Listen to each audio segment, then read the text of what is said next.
Welcome, everyone, to the C-Suite Sales and Marketing Perspectives podcast. I'm Steve McDonald, your host. Today, we're going to talk about, I think, probably the most important conversation that we have on this podcast with Maureen Power Sweeny. The conversation is about what are the most important challenges as B2B C-Suite executives that we have to create long-term sustainable growth in our businesses. And we take all the conversations we have with C-Suite executives, and I ask, and everybody answers the same question. What are those two most important challenges that you have? And so we're going to dissect what B2B C-Suite executives all over the world have said are their biggest challenges today with Maureen. Now, Maureen, you're overqualified to answer this. You're a 5-time B2B CRO, Chief Revenue Officer.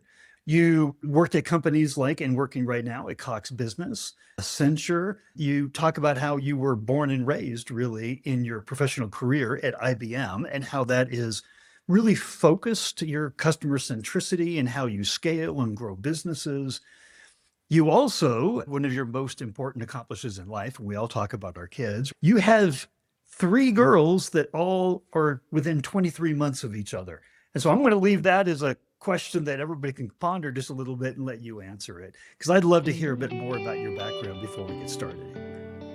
Okay, well, thanks, Steve. Great to be here with you today.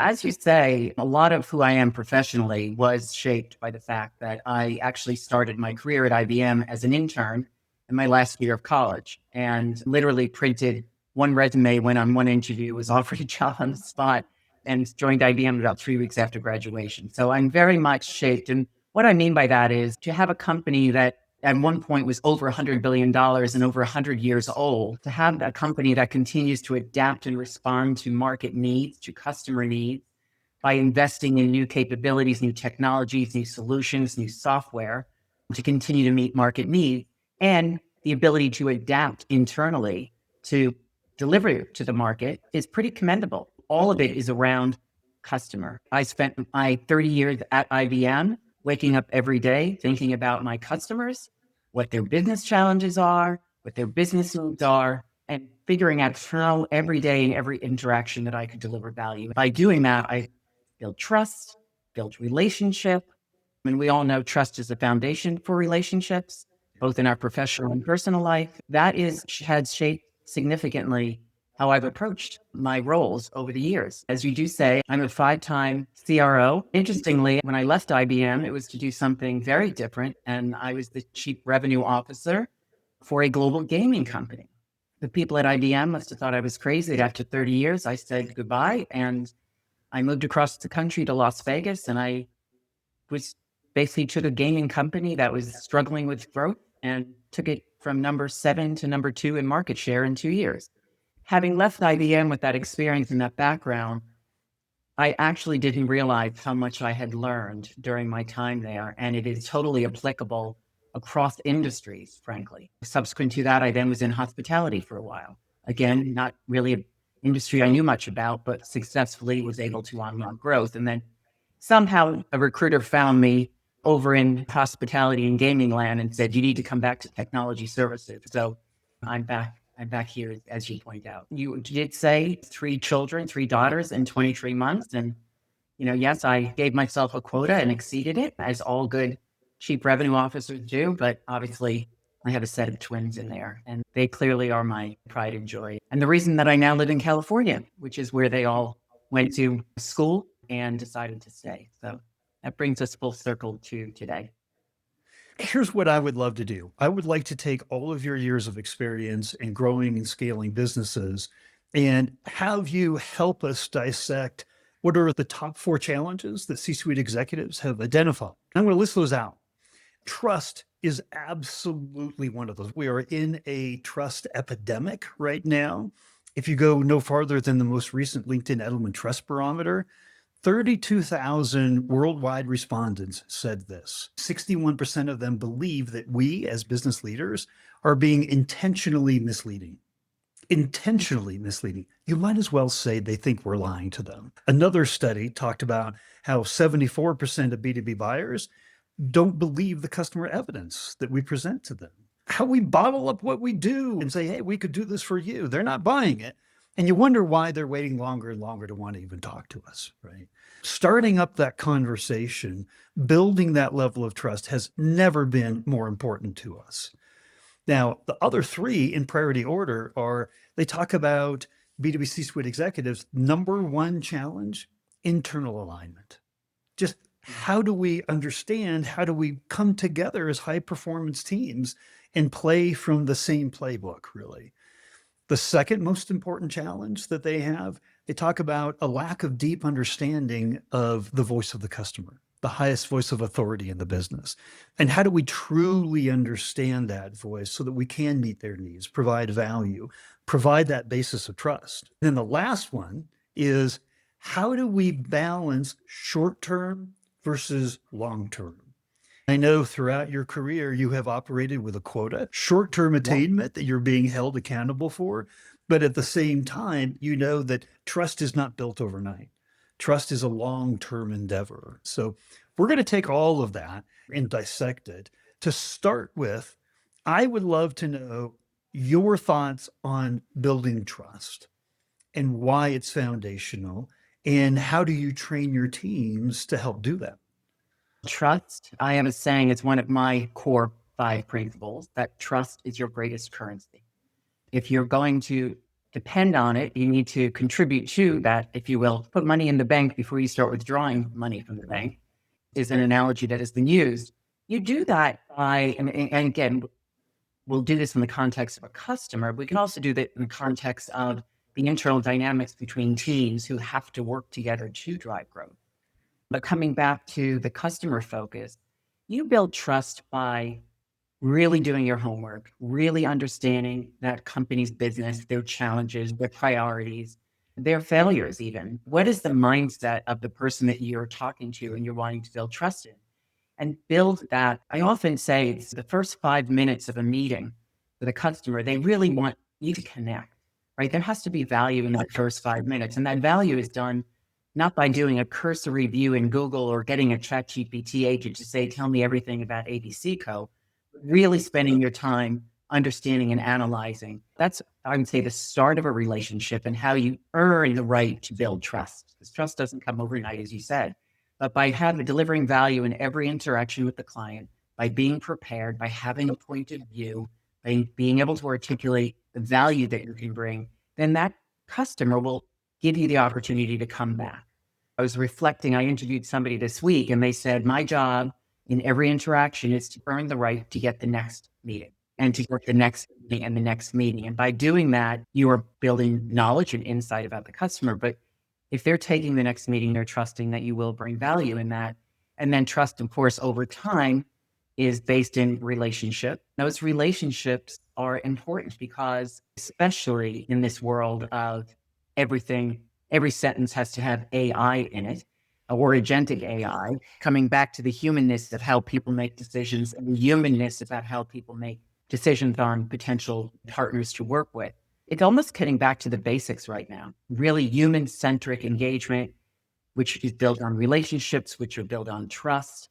And not every interaction will drive a sale or another piece of business. And you have to make that long-term investment to get that return over time. It goes to one of your other points, which is whatever your job is, somebody has a target, a quota that you have to achieve. You have to build a portfolio of relationships built on trust and a portfolio of companies so that you're not breaking that trust or damaging that relationship by going for a near-term piece of business when it's not necessarily either well thought through or not the right timing for that customer or not really in line with their strategic agenda. You can't push for that. We all nudge along in a sales cycle, but you can't try to prematurely close a piece of business that the buyer is not ready for, because if they really believe that you know them, then they're going to say, I'm not ready to make that decision, or this isn't the right time for my company. And if you break that trust, you won't be there for the next consideration. It's pretty sophisticated engagement, human relationship management, professional relationship management. And then internally, in order to be able to deliver that value, let's assume you get that client to the point where they want to increase their relationship and their business with you. You better make darn sure that inside of the company that you are the service provider for, that the company is aligned to deliver what was sold. And I often have seen situations where a great seller has convinced the customer that we've got the best solution for you. They've contracted for the business and they had not gotten alignment internally in terms of delivering that solution and that value to the client. And then all of a sudden, post contract, when the celebrations have finished and it all starts falling apart, and they're like, well, I trusted you when you said your company could do this. So it's ensuring internal alignment to support the delivery of value to that customer, built on relationships, built on trust, built on knowledge of what are their priorities. When you think about all that I just said, it all is human nature and human aspects of how we do business together. That's underpinned by technologies and systems and tools, and you'll get it all right. It's really down to the humanness of this. I was reflecting, I closed a very large outsourcing deal with a company that had actually been burnt. They had outsourced before, they took it back, and now they were at the point of going back out. And it was about a $2 billion total contract value where we were outsourcing almost everything, but they were a utility company, but for the core grid, utility grid. And I really built the trust up over a significant period of time, probably close to a year, and really made sure that I led that deal. But I remember thinking every interaction, I used to say to my team, which was when we were at IBM, I said, put the I away. The only I here is the we, this collective team, and we have to be focused on a customer. In the last meeting before they made the decision to go with us, I said to this client, at the end of the day, we'll get the solution right. We'll get the commercial model right. We'll get the contract right. But at the end of the day, you have to decide who you want to do business with, who you want to do business with. And I shared the story of who IBM and what our values were and what we represented. And we are basically a collection of human beings underpinned by really phenomenal technology and solution. But who do you really trust and who do you want to help transform your business? We got the job. We got the sale. But that drove an awful lot of internal alignment that I had to manage, and then alignment with the customer and bringing that all together. But ultimately is why they made the decision. But that's a lot of trust building.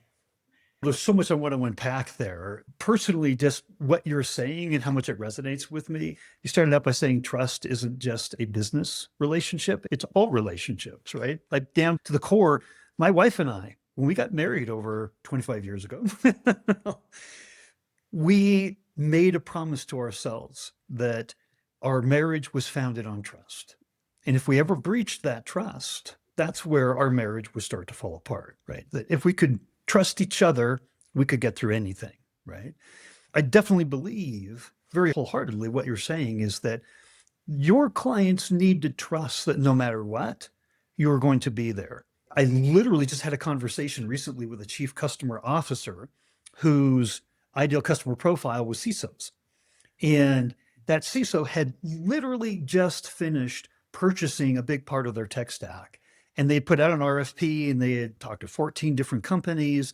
And he said, the CISO said, every single one of them checked the box on the RFP. Yeah, we do that. We do that. We do that. The CISO said, there's one thing that I wanted to know. When I sign the contract, what is the experience going to be like working with you? Are you going to be there? Do you have my back? Everybody had technology that supported what they needed to do in various ways, but it wasn't about the tech. It was about the people. It was about that promise that the trust factor between the two companies that we're going to get this done. That's what it reminded me when you said at the end of the day, when you close that huge contract, outsourcing contract at IBM, and the bottom line is, who do you want to be working with? Who are the people that you really want to? And if you're not positioning yourself to be that team, those people that people want to work with, then you're missing the boat because that's the differentiating factor these days. That's right. So how do you train teams to be the people that you want to work with? How does that change how you internally align? Because it's one team to the client, right? It's not a bunch of different departments. It's one team that they want to rely on. How do you train for that? I don't know if you can train how to build trust. I really don't know, Steve. I think that we all talk about culture a lot. I think the culture of organization is important. You're looking at the team that you have on board or when you're bringing people in, new people. I always talk about what the culture is that you're coming into. Is this the right fit for you?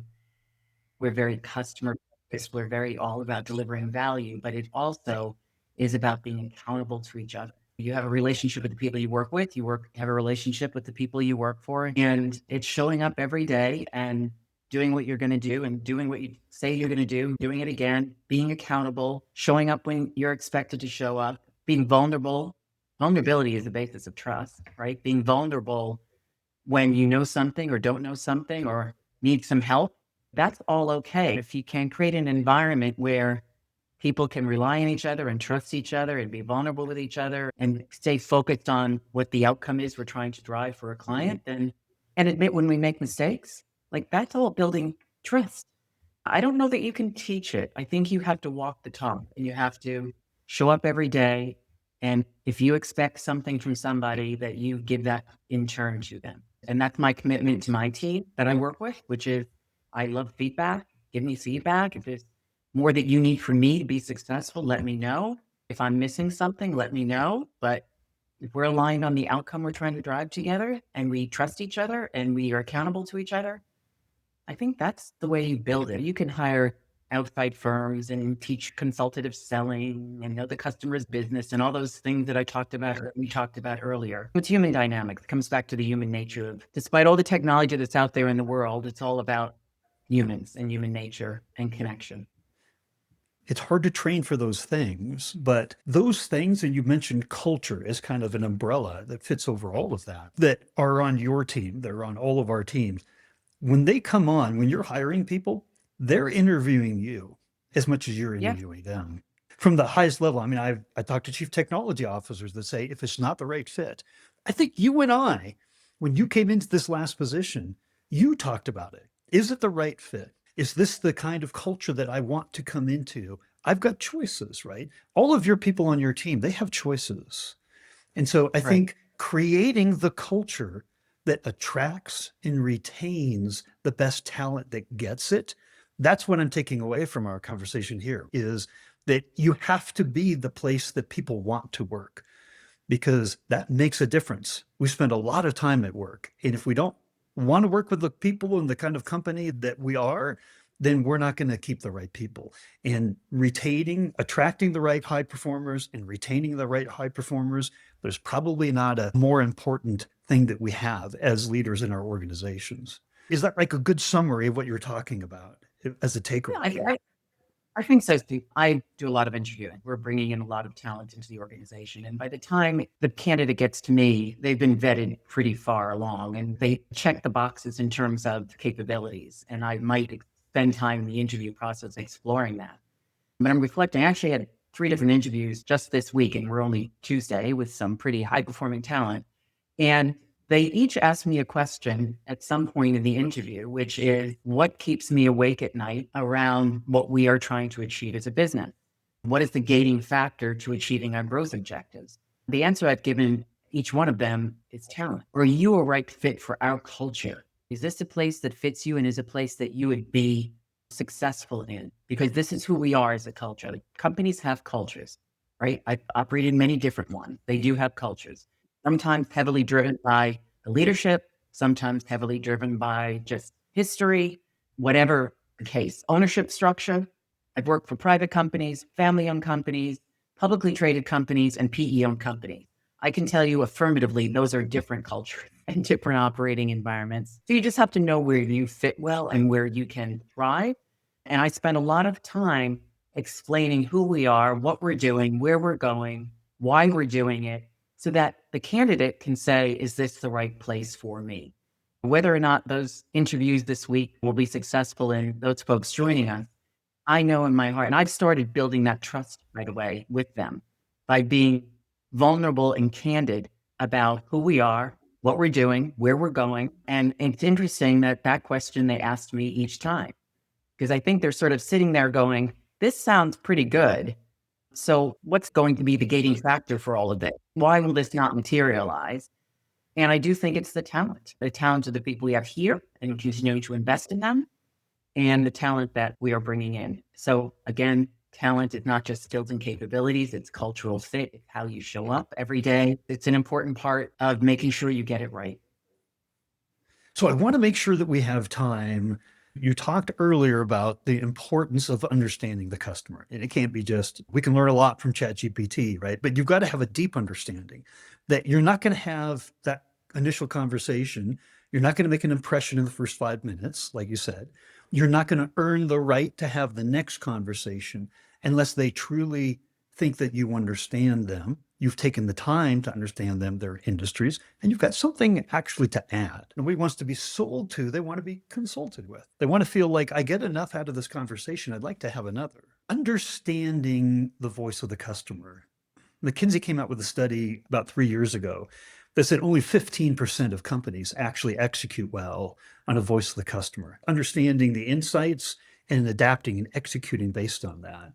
If you could, on a scale of 1 to 10, when you're talking to your team, how important is understanding, truly deep understanding of the voice of the customer? 1, it's not really important at all. We know what we're doing. 10, it's vital to our long-term success. Where would you put it on that scale and why? Well, we're in an evolution right now, or a revolution. I don't know how people would call it, really shifting from a product-centric organization to a solution and services-centric organization, from a business outcome-focused relationship that we want with our clients. Where are we in that continuum is indicative of the transformation that we're making in our company and how we're showing up in the market. And that is to be a more consultative relationship that's delivering real business outcome. I would say most people get the need to be further to the, on a scale of 1 to 10, 10 as being customer centric. It's one of the 5 principles that our next 3-year plan is based on, to deeply operationalize customer centricity. Does everybody have the same level of skill and capability to do that? I think the answer is no. And I think people are learning. Those that want to learn and want to be curious and want to do their homework and all of that, they will be successful in this world.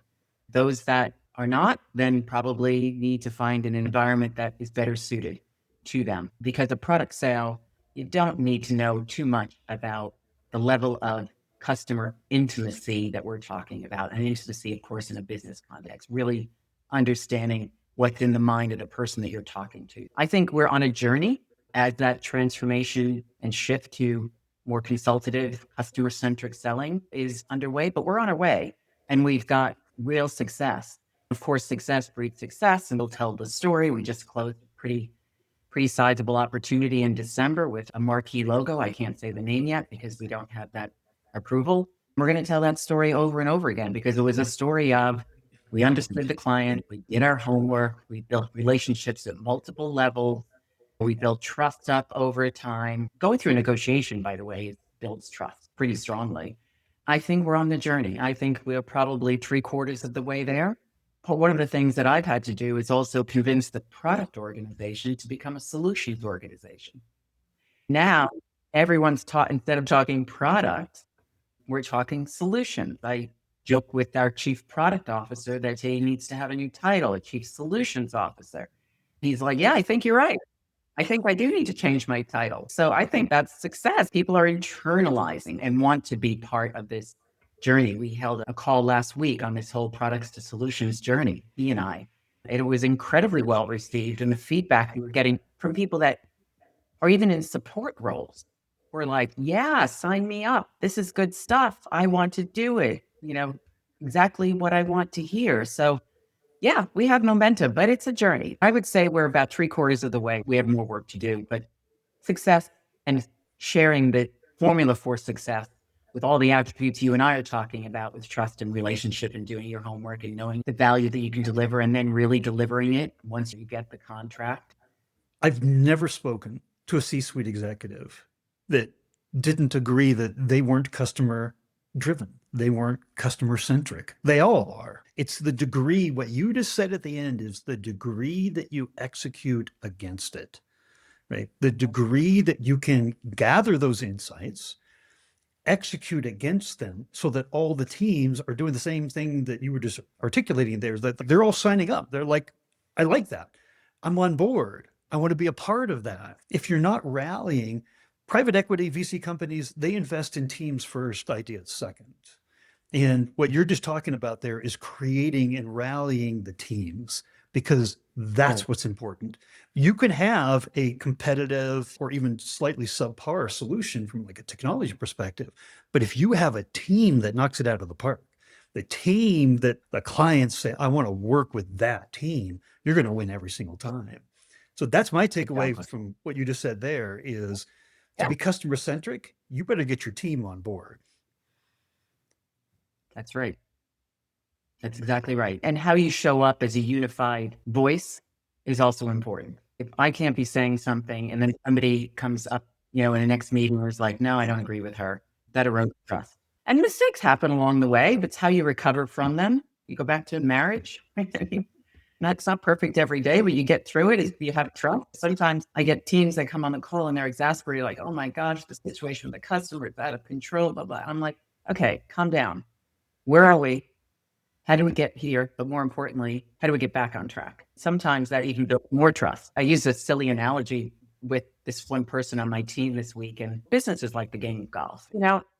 Get up to the tee and you've got the right outfit on, you've got the right golf clubs in your bag, you got the ball, you get set up and you're looking at the target where you want to get to, and you take your best shot at it and you think this is going to be a perfect shot straight down the fairway. And it winds up all the way over to the left in the bushes. Or as one person said, I think we're on the cart path, Maureen. I think it's even worse than that. So you can either throw a fit, cry, get frustrated, angry, or you can say, how do I get back on the fairway? Yeah. Right? Yeah. We all want to get to the outcome we're driving toward. And sometimes things go wrong, but in those moments, how you recover and through the lens of trust and honesty is really, I think it can strengthen the relationship even better. But it does require alignment across the organization as well. I love that. And the number one thing you can line behind is, and nobody can argue with, is the voice of the customer. They're the highest voice of authority in the business. If you deeply understand in the way that you're talking about the voice of the customer, alignment can naturally happen. The balance between short and long-term objectives goes away in a lot of ways, because if you're just focusing on what's right for the customer, you're going to do what's right in the short term and the long term for the business. It's amazing how it has an impact. Understanding the voice of the customer. I talked to another CRO earlier today.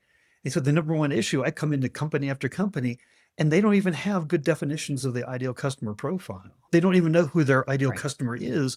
If you don't know who your ideal customer is, or it's too generically described, then how can you understand them? How can you serve them? How can you align the entire organization around them? How can you know how to say no to deals that aren't right, that will just churn and churn people in the process? I love what you're talking about. I have one last question. We've talked about so much here that if there were one thing that you wanted other B2B C-suite executives to take away from this conversation today, what would that one thing be? Show up as your authentic self. Don't pretend. People don't follow people that they don't feel that they can connect to, or showing up differently, or they're not showing up as their total self. I've been a professional, I hate to say it, over 40 years, and I know who I am. I've got great self-awareness. I know what I'm good at. I know where I need help. I sort of do know a little bit about how to get to growth and how to get sustainable growth in your organization. And I just think if you show up and let people know who you are, know how you operate, know what's important to you on a personal level, make that connection. This is a relationship-based comment, but really authentically show up. Like I say to folks, one of my strengths and one of my weaknesses is I can be very direct. That can be helpful or it can be challenging, but it is who I am. I am also very people-centric. I really care deeply and will invest in people, but I really hold you accountable. It's just showing up who you are and being authentic and being honest. I don't care what role, whether you're a CEO, a CFO, a CRO, it really doesn't matter. If people can really trust you and know who you are, they will follow you all day long. They will follow you all day long. I'm not sure I would have answered that question the same way 10 years ago, Steve, but where I am right now, I think that's really important. And I think that's where teamwork comes together and where real brilliance is created and a lot of fun along the way. Well, I have a feeling we could talk another couple of hours, but I just wanted to say thank you, because the mission of this podcast is to bring C-suite executives that have had decades of learning like you and I have in our careers, and have perspective that we can share. And if we can share our insights, our perspectives, our learnings, right? What's worked, what hasn't worked. And at the end of the day, what's the most important? And we can all share that together. That's the rising tide that lifts all boats, right? Because one thing that we all know is we can't just keep doing the same thing the same ways all the time and expect it to work. The market, our ICP, the business, everything is constantly evolving and changing. So we have to be learning. We have to be adapting all the time. I love how you ended that. 10 years ago, not sure I would have said the same thing. 10 years later, this is the one thing I want you to remember, right?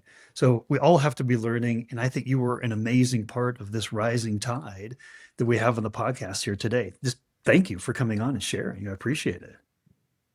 Thank you for the invitation. Always love talking with you, Steve. Thank you.